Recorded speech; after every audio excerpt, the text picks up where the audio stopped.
Sturdy Mugger Boxing. What's up, y'all? Make sure you hit the like button on the way in, the subscribe button, all that good stuff. We're going to talk about Teofimo Lopez versus George Kambosas. The IBF ruled in Teofimo Lopez's favor today. The fight, they were supposed to fight, them two were supposed to fight October 17th in Sydney, Australia, which is George Kambosas' home country.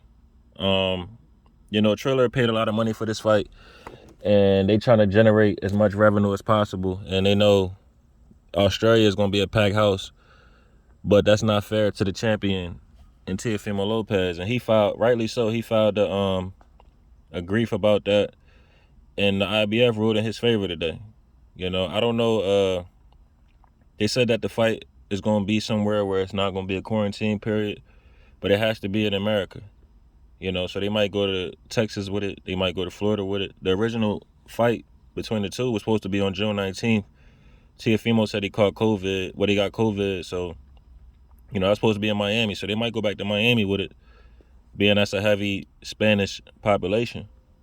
They can't expect Kambosas to sell many tickets in Miami because nobody really knows who George Kambosas is outside of the country of Australia, so, I think Triller gonna lose a lot of money with this. They bid on the fight way higher than what Top Rank bid. I think Bob Arum bid like $2.3 million on the fight, and Triller just went over the top. They bid $6 million on the fight, and they decided to give Teofimo 4.5, and they gave Kambosas 1.5. So they gotta make this investment make sense. If you catch my drift, that's why they tried to push the fight to Australia. But congratulations to Teofimo Lopez, man, for standing his ground, and not dealing with that, because as a champion, you shouldn't go over to somebody else's country, especially a mandatory like George Kambosas, a guy that arguably just lost his last fight versus Lee Selby. And, he's just a mandatory at the end of the day. The mandatory is supposed to, bow down to the champion's request and the champion's accommodation. So, they got an article right here. It's on ESPN.com.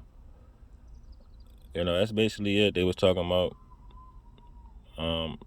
the fight. Triller had they scheduled a fight October 17th in Sydney, Australia. But yeah, like I said, man, that won't be going down. Kambosas, just my honest opinion on the fight, I feel as though Kambosas is a walkover. I seen what happened to him with Selby. I actually had money on Kambosas on that fight, but watching the fight, I seen him getting messed up real bad. He was getting beat up, got hurt a couple times by a smaller guy, got outboxed the whole time, and they wound up giving him the decision. You know how boxing gets sometimes. If you got money behind you, the country behind you, they're gonna make sure you get that win. Just like what we seen this last weekend with Mikhail Fox and the guy Maestro. So, you know how boxing get down, man, sometimes, but Teofimo gonna go about his business, and he should knock Kambosas out, very early. I would say rounds 1 through 6.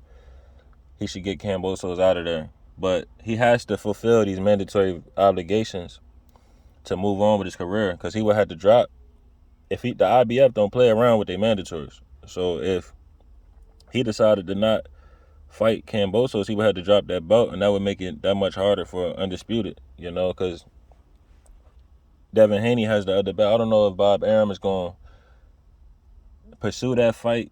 It's not looking like he's going to pursue that fight, but I don't know. I guess he want to keep his belts. Why not keep your belts when your mandatory is George Kambosas and you getting paid $4.5 million? That's a no-brainer. So, Tio going to do his thing. But that's pretty much it, man. Like I said, I put the article in the description if anybody wants to see the article. Sturdy Mugger Boxing. Hit the like button, subscribe button. Comment on the video if you I want to hear y'all opinions on the situation. We gone.